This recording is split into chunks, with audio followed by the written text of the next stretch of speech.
Hi everyone, welcome back to another tutorial from Wake&Tech.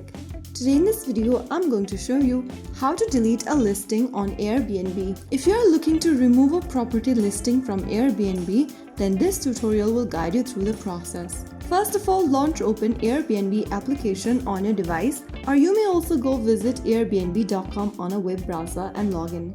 Once you're inside the home page of Airbnb, go ahead and tap on the wishlist button at the bottom of the screen. Inside your wishlist, go ahead and select one of the listings you'd like to remove or delete. After you find the wishlist, go to the top right corner and tap the three dots, and in the pop-up, click on delete. Click on delete once again, and then you will be able to delete the selected wishlist. So that is how you can easily do it. If you found the video helpful, don't forget to like, share and subscribe to our channel.